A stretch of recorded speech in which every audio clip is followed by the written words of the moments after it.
ओम शांति। 3/12/83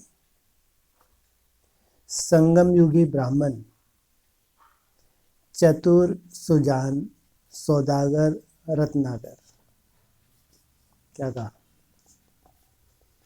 संगम युगी जो पक्के ब्राह्मण हैं, सभी ब्राह्मण नहीं, जो पक्के पक्के ब्राह्मण हैं, क्या कहा उनके लिए? बहुत चतुरे हैं। चतुर सुजान, जो अच्छे चतुर सौदागर होते हैं, उनकी क्या विशेषता होती है? अच्छा सौदागर किसको कहेंगे? बहुत भयंकर प्रॉफिट कमाए। चतुर सुजान सौदागर रत्नाकर मना जो संगम के पक्के पक्के ब्राह्मण हैं, जिनकी बुद्धि में भगवान का रहस्य बैठ जाता है, वो ऐसी कैसी बाजी लगाते हैं। उनसे जास्ती चतुर संसार में कोई है भी नहीं। उनको कहेंगे मोटी बुद्धि, जो सौदा ही ना कर पाए। भगवान मिल गया लेकिन फिर भी डिसीजन ही ना ले पाए, जैसा चाहता है वैसा भगवान ना बन पाए, तो इनको क्या कहेंगे? कैसे हैं ये सौदागर? मंद बुद्धि नहीं, और वो चतुर सुजान। रत्नागर बाप दादा अपने चतुर सुजान बच्चों प्रति बोले। आज रत्नागर बाप अपने सौदागर बच्चों को देख रहे हैं। सौदा सभी बच्चों ने किया है। किससे सौदा किया और किन्होंने किया? किससे किया? बाप भगवान से। और किन्होंने किया? दुनिया के हिसाब से तो बहुत भोले बच्चे हैं, लेकिन भोले बच्चों ने चतुर सुजान बाप को जाना। क्या विशेषता है? कैसा बाप भी कैसा है? कहाँ दुनिया को बुद्धू बना दिया, पूरे विश्व को। पढ़ाई तो जा रही नहीं जा रही दुनिया में, वो सब बुद्धू बन जाएंगे नहीं बच जाएंगे। कहाँ बच्चों को स्वर्ग की स्थापना करके कहाँ भेज दिया? धोखा नहीं हुआ दुनिया के साथ? तो भोले व चतुर हुए। दुनिया वाले जो अपने को अनेक बातों में चतुर समझते हैं, उसके अंतर में आप सबको भोले समझते हैं कि ये बुद्धू हैं। क्या किया? इनको हिप्नोटाइज कर लिया। क्या बोलते हैं? इनके दिमाग को क्या कर दिया? घुमा दिया। इनकी बुद्धि में ऐसा ऐसा ज्ञान डाल दिया। बोलते नहीं बोलते?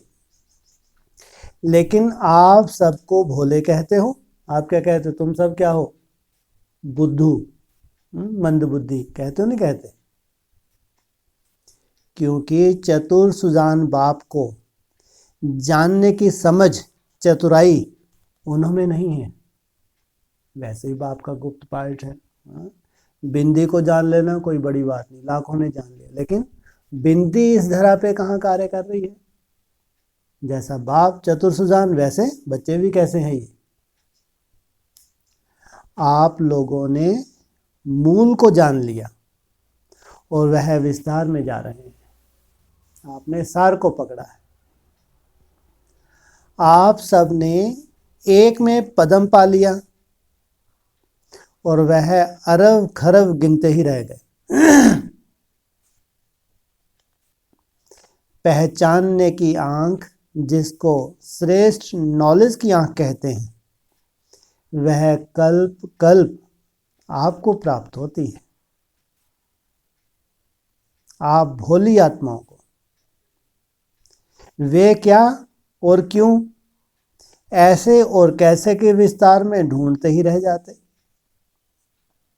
और आप सभी ने वो ही मेरा बाप है, मेरा कहकर, मेरा बाबा कहकर रत्नागर से सौदा कर लिया। ज्ञान सागर कहो, रत्नागर कहो, रत्नों की थालियां भर भर कर दे रहे हैं, उन रत्नों से खेलते हो, रत्नों से पलते हो, रत्नों में झूलते हो। रत्न ही रत्न है। क्या बोला? तुम्हारे ये रत्न क्या बन जाएंगे? स्थूल रत्न बन जाएंगे। हिसाब कर सकते हो कितने रत्न मिले हैं? अमृत वेले आंख खोलते बाप से मिलन मनाते, रत्नों से घेरते हो ना। क्या करते हो? आंख खुली, बाबा की याद में बैठे, क्या होता है? मन बुद्धि एकाग्र होती है, रत्न घुसने लगते हैं, उसी में दुखी हो जाते हैं। सोचो, ये क्या है? ये भविष्य के, ये स्थूल रत्न हैं। लेकिन हमको तो यही पसंद है। हमको क्या पसंद है? एकदम निसंकल्प अवस्था। लेकिन जितने जिसके पास रत्न होंगे उतना ही वो बीज रूप अवस्था में भी टिकेगा। रत्नों से खेलते हो ना। सारे दिन में धंधा कौन सा करते हो? रत्नों का धंधा करते हो ना। बुद्धि में ज्ञान रत्नों के पॉइंट्स गिनते हो ना। तो रत्नों के सौदागर, रत्नों की खानों के मालिक हो। क्या कहा? रत्नों के सौदागर और रत्नों की खानों के मालिक हो। कितने हैं रत्न? 9 रत्न हैं। उसमें सबसे ज्यादा वैल्यूबल है एक हीरा। अरे 2 तो सबसे वैल्यूबल है नहीं है। बाकी 7 तो और धर्मों के हैं, लेकिन दुनिया के हिसाब से उनकी भी कितनी वैल्यू है। जितने कार्य में लगाओ उतने बढ़ते ही जाते हैं। सौदा करना अर्थात माला माल बनना। तो सौदा करना आ गया है। सौदा कर लिया है व अभी करना है। जितने ज्ञान रत्न तुम्हारी बुद्धि में बैठ रहे हैं, इससे क्या होता है? सच्चा ज्ञान बुद्धि में बैठता है तो वैराग्य आता है। नहीं तो भक्ति मार्ग मुर्दाबाद। तुम्हारी बुद्धि में ज्ञान भी है लेकिन कोई काम का नहीं। रखा रखा सड़ जाएगा, नहीं सड़ जाएगा? अगर उस ज्ञान से वैराग्य नहीं आता तो क्या कहेंगे? कुछ पाया। जैसे भक्ति मार्ग वाले क्या करते हैं? खाली हाथ जाएंगे या भरतू होके जाएंगे? खाली हाथ। तुम्हारे पास भी ज्ञान है लेकिन तुमने यूज ही नहीं किया। ज्ञान से जो वैराग्य आना चाहिए था, जिससे तुम्हारी याद की यात्रा में निखार आना चाहिए था, जिससे बीज रूप अवस्था से तुम्हारे एकदम अंदर का कचरा भस्म होना चाहिए था, तो क्या कहेंगे? रत्नागर ने रत्न दिए तो, लेकिन तुमने वो वैल्यू ही नहीं की। सौदागर नंबर वार हैं, वह सभी नंबर 1 हैं। लक्ष्य तो सभी का नंबर 1 है।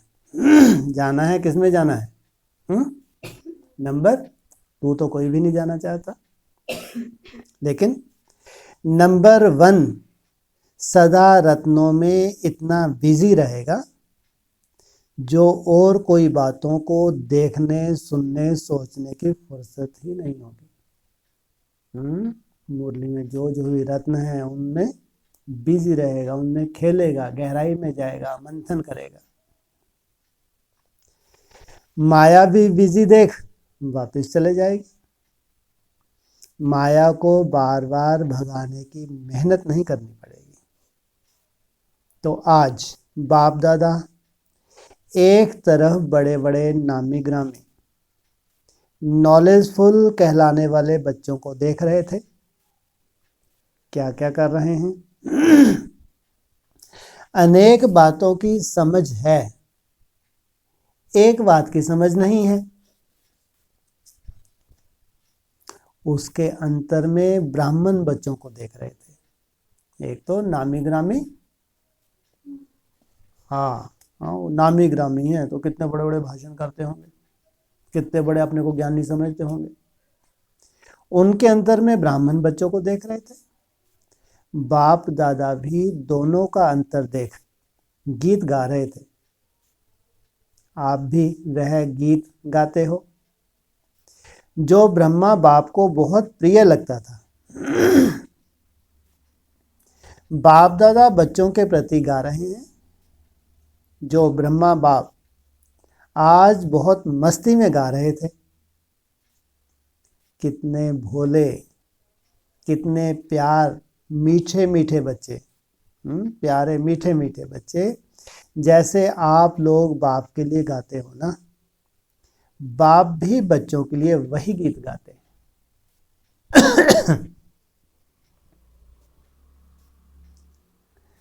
ऐसे ही इसी स्मृति स्वरूप में किसके प्यारे हैं, किसके मीठे हैं, कौन बच्चों का गीत गाता है? यह स्मृति सदा निर्माण बनाए, स्व अभिमान के नशे में स्थिर कर देती है। कौन से नशे में? स्व अभिमान। एक होता है देह का अभिमान। इसी नशे में कोई नुकसान नहीं, इतना नशा रहता है। आधा कल्प आपने भगवान के गीत गाए और अब भगवान गीत गा रहे हैं। कितनी बड़ी बात। आधा कल्प किसने किया गुणगान? कितने भाग्यशाली वो बच्चे होंगे जिनका अभी भगवान गुणगान करे। दोनों तरफ के बच्चों को देख हम और स्नेह दोनों आ रहे थे। ब्रह्मा बाप को आज भारत के और विदेश के अनजान बच्चे विशेष याद आ रहे थे। दुनिया वाले तो उन्हों को वीआईपी कहते हैं, लेकिन बाप उन बच्चों को वीआईपी अर्थात वेरी इनोसेंट पर्सन। सोचो, कहाँ तो वेरी इंपॉर्टेंट पर्सन और बाबा क्या कह रहे हैं? इनोसेंट हैं। इस रूप से देख रहे थे। आप सेंट हो, आप क्या हो? सार निकालने वाले। वो इनोसेंट है, इनोसेंट कहो या बुद्धू कहो, लेकिन अभी उन्हों को भी अंजलि दो। अंजलि देने आती है? कौन है ये इनोसेंट? ब्राह्मणों की दुनिया में कितने नामी ग्रामी होंगे, बड़े बड़े महारथी कहलाते होंगे। उनके सामने आपकी कोई वैल्यू है? और जो तुम कर रहे हो वो कर सकते हैं? भाषण कर सकते हैं घंटों, बड़े बड़े मेले लगा सकते हैं, प्रदर्शनी कर सकते हैं, लाखों रुपया खर्च कर सकते हैं, लेकिन क्या साइलेंस का अनुभव में बैठ सकते हैं? जब साइलेंस में बैठेंगे तो क्या होगा उनके साथ? सेवा के संकल्प। वो कहेंगे भगवान टचिंग दे रहे, बस यही योग है। वो नामी ग्रामी। वो तुमको बुद्धू कहते हैं, हठ योगी। क्या कहते हैं वो? हाँ, हठ योगी। वो बाप क्या कहते हैं? तुम क्या हो? तुम्हारे पास सार है। तो आपके लाइन में उन्हों का नंबर अभी पीछे है, वो आगे है? कहाँ है उनका नंबर? सोचो आप, वो कितनी वैल्यू है अभी उनकी। क्या समझते हो? साइलेंस की ड्रिल वहां भी करवा दी। क्या करवाया वहां बाबा ने? थोड़ी देर के लिए सबको साइलेंस की ड्रिल करवाई। ऐसे विशेष साइलेंस की शक्ति उन आत्माओं को दो, बेचारे कहलाएंगे ये अभी आगे चल के। साइलेंस में नहीं टिक सकते, निसंकल्प हो नहीं सकते, इनके लिए नहीं है। मन के मौन से नहीं रंगत। क्या करो?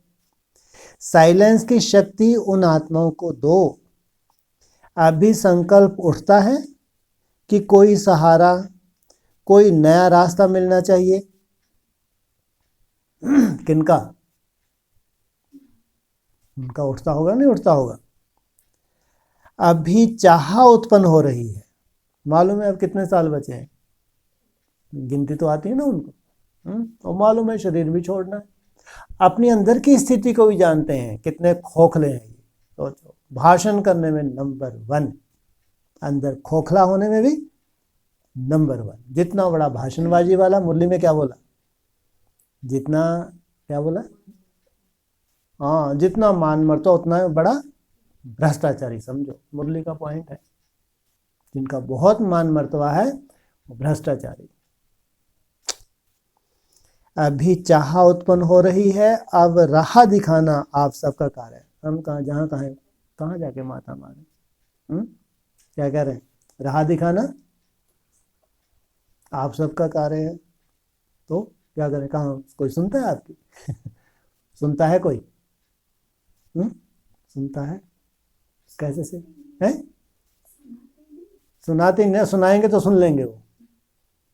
आप जाके चले जाओ, बड़ी सबसे बड़ी महारथी है जो सबसे बड़ी, उससे बड़ी कोई महारथी नहीं कोई होती, ब्रह्मा कुमारी होगी नहीं होगी, चले जाओ, आपको अफ्रीका भेज देते हैं। सुन लेगी? अंदर घुसने देगी? फिर क्या मतलब रहा? भगाई देगी, ये भी सही है। फिर क्या करोगे? अरे जो तुम्हारा अनुभव है वो सोच भी नहीं सकती, सोच भी नहीं सकते। वो ब्रह्मा बाबा वही तू चू चू चू करेंगे उसको, जो तुम संकल्प चलाओगे। और उनको बहुत ही नाज है कि हमारे बाबा हमको अनुभव कराएंगे, बताएंगे तो मानेंगे। जो तुम डायरेक्शन दोगी ब्रह्मा बाबा जो ही चू चू करेंगे, कहीं आने जाने की दरकार नहीं। जिसके पास एकाग्रता है उसकी जीत है, कायदा ही है, ये बहुत बड़ी साइंस है ये। तो हमको धक्के खाने हैं कहीं? लेकिन जो किसी ने ना किया, क्या नहीं किया किसी ने, मन के मौन से नहीं रंगत, वो हमको करना है। एकाग्रता और दृढ़ता, यह 2 साधन हैं राह दिखाने के। क्या कहा? पहला एकाग्रता, और एकाग्रता के लिए क्या चाहिए? दृढ़ता। जितना ही एकाग्र करने की तुम कोशिश करो, क्या करेगी माया? उतना ही तूफान लाएगी। फिर भी संशय बुद्धि ना बने, स्वयं के प्रति निश्चय बुद्धि बने रहे। यह 2 साधन हैं राह दिखाने के। कौन कौन से? एकाग्रता और दृढ़ता। संगठन की शुभ भावना ऐसी आत्माओं को भावना का फल दिलाने के निमित्त बनेगी। सर्व का शुभ संकल्प उन आत्माओं में भी शुभ कार्य करने के संकल्प को उत्पन्न करेगा। इसलिए कहते हैं क्या है, ये साइंस है। इधर तुम्हारा शुभ संकल्प, वैसे वैसे उनके भी शुभ संकल्प चलेंगे। इसी विधि को अभी से अपनाओ। लंबे समय से क्या बोलते हैं, किसका आवाहन करो? विजय माला का आवाहन करो। बाबा कहते हैं भंगार, एडवांस पार्टी क्या बोलते हैं, भंगार आवाहन करेंगे क्या? लेकिन कोई सूर्यवंशी भी तो होंगे, कोई पवित्र आत्मा ही नहीं है एडवांस में। इतनी सुंदर आत्माएं भी होंगी, एक से एक। इसलिए एक से एक अच्छा देखना हो तो कहाँ देखो? मेरे बच्चों में देखो। एक से एक रूप देखना हो तो कहाँ देखो? बाप के बच्चों में देखो। फिर भी बड़ा कार्य सफल तब होता है जब सबके शुभ संकल्पों की आहुति पड़ती है। समझा? बाप दादा तो यही सभी के प्रति कहते हैं कि कोई बच्चा वंचित न रह जाए। आप सभी को मालामाल, आप सभी तो मालामाल हो गए ना। अच्छा, ऐसे श्रेष्ठ सौदा करने वाले श्रेष्ठ सौदागर, सदा रत्नों से पलते और खेलने वाले मास्टर रत्नागर, बाप के अति स्नेही सदा सहयोगी सकीलदे, पहचानने के नेत्रधारी सदा सेवाधारी, सदा मेरा बाबा के गीत गाने वाले, विशेष आत्माओं को बाप दादा का याद प्यार और नमस्ते। पार्टियों से मुलाकात है। मद्रास निवासियों प्रति सभी उमंग उत्साह में होना। सभी के मन में एक ही उमंग उत्साह है ना कि बाप को कैसे प्रत्यक्ष करें। अभी तो स्टेज भी तैयार कर रहे हो ना, स्टेज तैयार कर रहे हो प्रत्यक्षता का झंडा लहराने के लिए। स्थूल झंडा और भी लहराते हैं, आप सभी कौन सा झंडा लहराएंगे? कपड़े वाला झंडा लहराएंगे? पूछा। अभी क्या करेंगे? आर्य शिव जयंती, चारों तरफ कपड़े वाले झंडे लहराएंगे। क्या करेंगे? वह तो हुआ निमित्त मात्र, लेकिन असली झंडा कौन सा लहराएंगे? बाप को प्रत्यक्ष करने का। बाप आए हैं, यह आवाज फैलाने का झंडा लहराएंगे।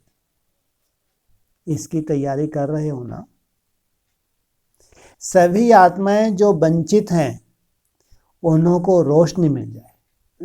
किससे वंचित हैं? बाप से। क्या कहते हैं वो बाप को? बिंदी। क्या है पहचान उनके पास बाप की? या तो बिंदी, स्टार है, लेकिन स्टार इस धरा पे कार्य कर रहा है तीसरे नेत्र के रूप में, वो पहचान ही नहीं। और जिनको पहचान है वो क्या कह रहे हैं? वो अभी हमारा बाप पुरुषार्थी है, कोई ऐसी शक्ति आएगी तो जंप दिला देगी। ये है अंधे।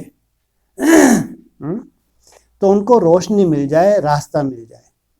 अभी पुरुषार्थ सभी कर रहे हैं और आगे भी करना है। अभी से यह लहर फैलाएंगे, तब उस समय चारों ओर यह लहर फैला सकेंगे। उस समय कब? अभी तो तुम ये लहर फैला, तो उस समय जब समय आएगा। कब आएगा समय? तब जाके ये लहर फैला सकेंगे प्रैक्टिकल में। कितना समय है? हाँ, ये 4 साल का समय है। ऐसी तैयारी की है ना? सदा यह सोचो, जो अब तक कहाँ नहीं हुआ है वह हम करके दिखाएं। नया कुछ करना है। नई बात यही है जो सर्व आत्माओं को परिचय मिले और वह समझें, वर्णन करें, अनुभव करें कि बाप आ गए। अच्छा, प्रश्न है, सबसे बड़ा खजाना कौन सा है जिससे ही ज्ञान और योग की परख होती है? सबसे बड़ा खजाना है खुशी। चाहे कितना भी ज्ञान हो, योग हो, लेकिन खुशी की प्राप्ति नहीं तो ज्ञान ठीक नहीं। कहीं ना कहीं ज्ञान की कमी है। कोई भी परिस्थिति आ जाए, खुशी गायब नहीं हो सकती। अविनाशी बाप का अविनाशी खजाना मिला, इसलिए खुशी कभी गायब नहीं हो सकती। योग लगाते लेकिन खुशी नहीं तो योग ठीक नहीं। सीधा सीधा बोल रहे बाबा। आपकी खुशी देख दूसरे आपसे पूछें आपको क्या मिला है। ये है याद। आपका चेहरा ऐसा खिला हुआ हो, वो आपसे पूछें आपको क्या मिला है। यही ज्ञान और योग की प्रत्यक्षता का साधन है। दूसरा प्रश्न है, किस लगन के आधार पर विघ्नों की समाप्ति स्वतः ही हो जाती है? एक बाप, दूसरा ना कोई। इस लगन में मगन रहो तो विघ्न टिक नहीं सकता, है ना? विघ्न अगर होगा भी तो तुमको प्रभावित नहीं करेगा। विघ्न है तो लगन नहीं। अगर मन बुद्धि कहीं उलझी हुई है तो क्या कहेंगे? विघ्न भल आए लेकिन उसका प्रभाव ना पड़े। ये नहीं है कि विघ्न आए ही नहीं, लेकिन भल आए लेकिन उसका प्रभाव ना हो। जब स्वयं प्रभावशाली आत्मा बन जाते तो किसी का प्रभाव नहीं पड़ सकता। जैसे सूर्य को कोई कितना भी छिपाए तो छिप नहीं सकता, सदा चमकता रहता है। ऐसे ही प्रभावशाली आत्माओं को कोई भी प्रभाव अपने तरफ खींच नहीं सकता। तो सदा एक बाप दूसरा न कोई, इसी लगन में मगन रहने वाले, यही विशेष संगम युग का अनुभव है। तीसरा प्रश्न है, सदा अपने को श्रेष्ठ पाठधारी आत्माएं हैं ऐसा अनुभव करते हो? श्रेष्ठ श्रेष्ठ कौन? बाप। और बाप के साथ पाठ बजाने वाले क्या हुए? विशेष पाठधारी। ऊंचे ते ऊंचे बाप के साथ पाठ बजाने वाली श्रेष्ठ आत्माएं हैं, यह सदा याद रहे। कोई कितना भी कई जन्म पुरुषार्थ करे, लेकिन आप जैसा ऊंचा पाठधारी नहीं बन सकता। बाप रे, क्या बोला? अनेक जन्म भी वही ले ले तो आप जैसा श्रेष्ठ पाठधारी नहीं बन सकता। महात्मा बन सकते हैं, धर्म पिता बन सकते, वह मैसेंजर हैं। आप क्या हो? है? जब भगवान आते हैं आप क्या बनते हो? क्या हो? क्या हो उसके? बच्चे। वो अपने को बच्चे नहीं समझ सकते। कितना रात दिन का फर्क है। ऐसे अपने श्रेष्ठ भाग्य को सदा स्मृति में रखते हो, वह कभी भूलता, कभी याद रहता? जब हैं ही बच्चे तो भूल कैसे सकता? अविनाशी वर्षा प्राप्त होता है तो याद भी अविनाशी रहेगी। घर बैठे बिना मेहनत के बाप ने स्वयं आकर अपनी पहचान दी और अपना बनाया। कहीं गए तपस्या करने जंगल में? हाँ, आप लोग तो भटकते रहे भक्ति मार्ग में, परिचय ही नहीं था, यथार्थ रूप का मालूम ही नहीं था। जिसको आया उसको ही बाप मान लिया। बड़ा भाई बाप समान हो सकता, लेकिन भाई से कोई वर्षा नहीं मिल सकता। पहचान ना होने के कारण ढूंढते रहे। बाप ने जब परिचय दिया तब पाया। तो ऐसे खुशी के खजाने में सदा खेलते रहो। क्या कहा? बड़ा भाई क्या नहीं हो सकता? बाप नहीं हो सकता। बाप बाप ही होता है। वर्षा किससे मिलता है? बाप से मिलता है। खुशी के खजाने से खेलते रहो। मिट्टी से कभी नहीं खेलना। छोटे कुल के बच्चे मिट्टी से खेलते, छोटे कुल के बच्चे मिट्टी से खेलते हैं। रॉयल बच्चे मिट्टी से नहीं खेल सकते। कौन सी मिट्टी है? देहभान की मिट्टी से नहीं खेल सकते। वह तो सदा रत्नों से खेलेंगे। अच्छा, ओम शांति।